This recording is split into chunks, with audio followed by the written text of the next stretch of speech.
Alhamdulillahilladzi arsala rasulahu bil huda wa dinil haqq yusirahu ala dini kullihi wa kafa billahi shahida. Asyhadu an la ilaha illallah wahdahu la syarika lah wa anna Muhammadan abduhu wa rasuluh alladzi la nabiyya ba'dahu amma ba'd. Wa iman rahimakumullah, ayat ke-8 dari surah Al-Baqarah. Allah Subhanahu wa taala berfirman, A'udzubillahi minasyaitonir rajim. Wa minan nasi may yaqulu amanna billahi wa bil yaumil akhir wa ma hum bimu'minin. Hartosna jeung di antara manusia aya anu nyarita kami iman ka Allah jeung ka poe akhir, tapi sebenarnya maranehanna teh henteu beriman. Nabi wa timar Allah ieu golongan katilu nu diterangkeun Al-Qur'an, golongan terakhir tina umat manusia berkaitan sareng keimanan pada Allah Subhanahu wa taala. Golongan kahiji beriman dengan benar disebut golongan orang yang bertakwa. Yang kedua, golongan yang mengingkari apa yang Allah Subhanahu wa taala turunkan terhadap Rasul disebut kurang sadayana kafir.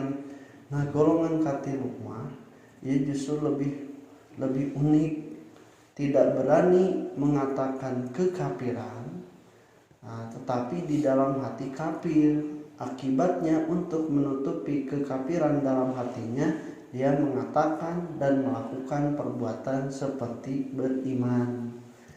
Timbul yang disebut dengan gelar kaum munafik. Nah, ieu teh imbas tina karunia Allah Subhanahu wa taala, buktos tina Allah Subhanahu wa taala masihan anugerah anu paling agung kanggo manusia teh nyaeta anugerah bebas kahoyong.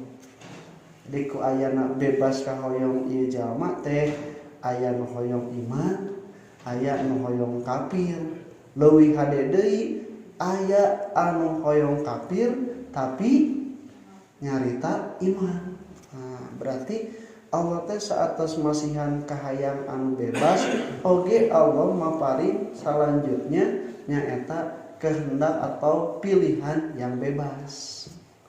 Nah, akibat dari manusia mempunyai pilihan yang bebas inilah manusia akan dipertanggungjawabkan. Jadi bukti lain Allah nu nangtukeun kafir, nangtukeun iman, nangtukeun jadi munafik teh buktina aya jelema nu hatena kafir tapi geuningan manehanana bisa nyarita iman. Ya bukti manusia punya kehendak bebas dan punya pilihan bebas. Rek milih kitu, rek milih kieu, ku kahayang kitu, ku kahayang kieu, maka wajar kalau nanti akan dipertanggungjawabkan di hari kiamat. Nah, rahimakumullah, dalam ayat ke-8 nanti runut sampai ayat ke-20, ternyata sifat orang munafik lebih banyak ketimbang sifat orang yang beriman dan orang-orang yang kafir. Tapi ku Allah Subhanahu wa taala dari ayat 8 sampai 20 tidak ada penyebutan kalimat munafik. Justru di ayat-ayat dan surat yang lain baru dikatakanlah orang-orang munafik. Bahkan satu surat disebut dengan surat Al-Munafiqun, orang-orang munafik. Nah, kalimat munafik itu dari kalimat nafaqo. Ai nafaqo teh hartosna mun di urang mah tarowongan. Tarowongan lo liangna hiji dua mun hiji dua sumur kana. Tatarowongan mah hiji keur abus keluar bisa belah ditu atau belah di abus dia bisa keluar. Tatarowongan. Orang munafik itu disebut seperti itu karena dia mempunyai dua wajah, dua penampakan yang berbeda. Maka infak itu dari kalimat nafaqo. Sabab infak mah di mana menangna min aina iktasabahu wa fima anfaqahu, di mana keluarna. Itu tidak mungkin akan tetap ditahan harta mah hiji waktu kudu keluar, rek keluar ku Allah, rek keluar ku sorangan, hiji waktu kudu keluar mah keluar. Sakumaha hiji waktu kudu datang mah ka urang datang, rek ditahan-tahan kumaha. Nah, pemberian gelar munafik ini tidak ada di Mekah, justru ayana teh di Madinah.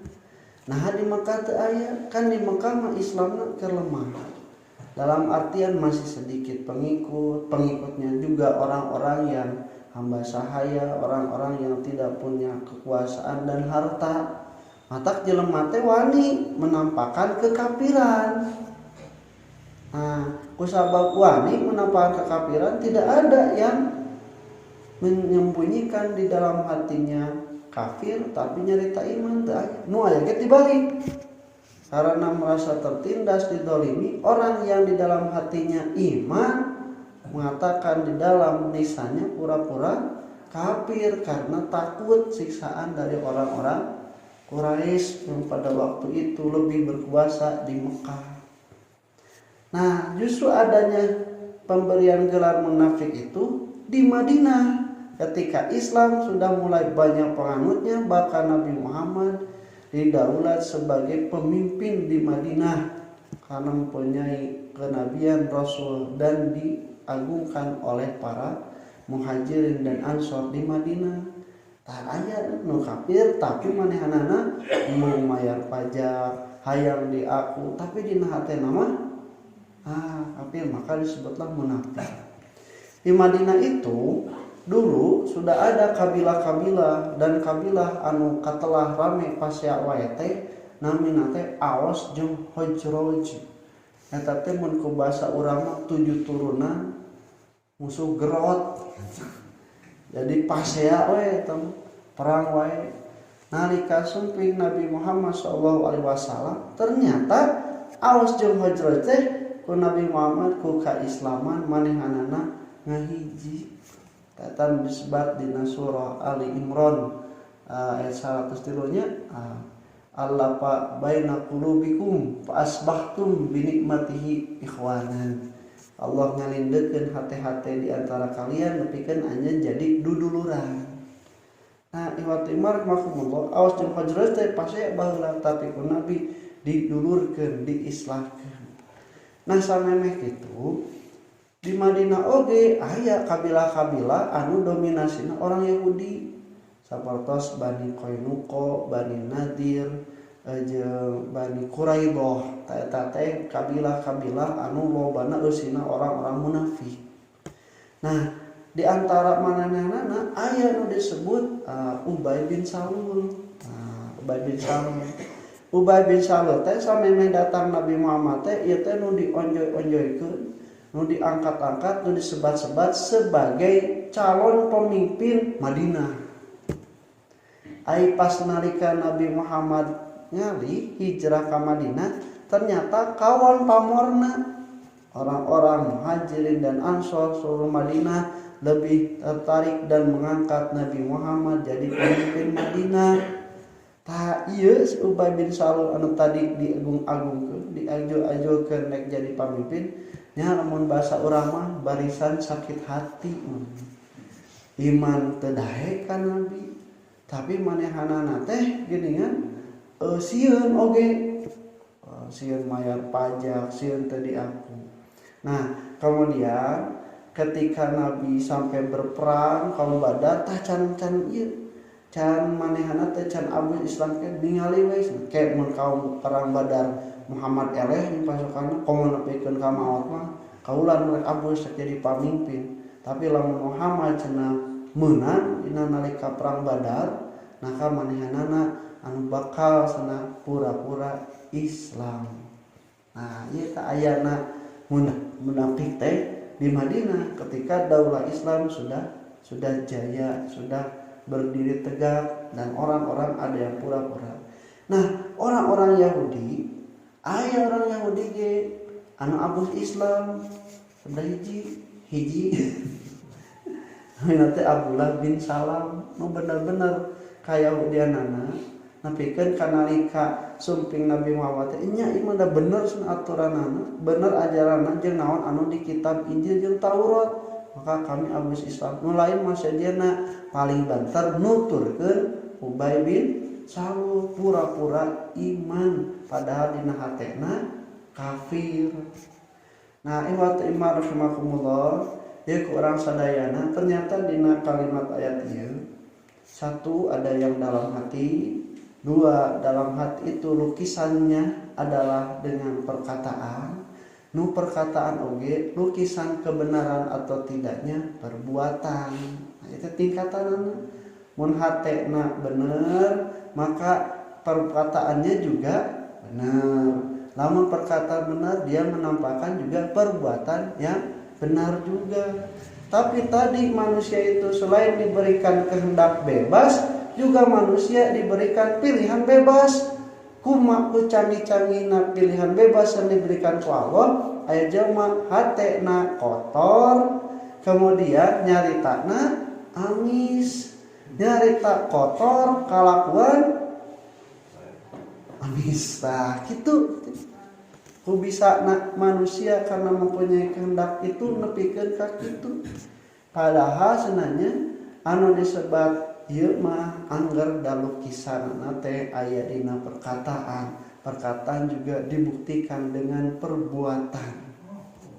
Nah, ieu waktu iman rahimakumullah maka ku Allah Subhanahu wa taala teu aneh nalika ka Rasul disebatkeun lamun hatena bersih sadaya awakna teh bakal bener bakal maslahat.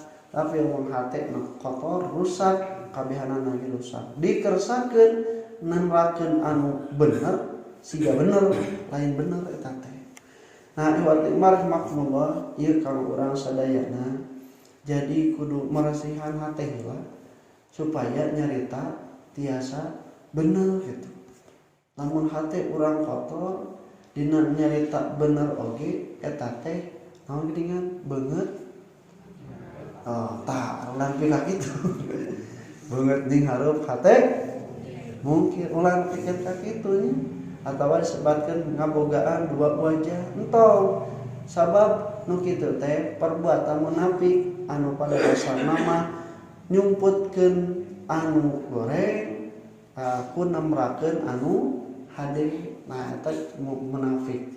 Engke aya anu gorengna teh kaitan akidah nya akidahna kafir ditemrakeunana ku keimanan tanu kitu mah dipidargil aspal minanar bagianana dina kerakna seueur neraka akidah ya.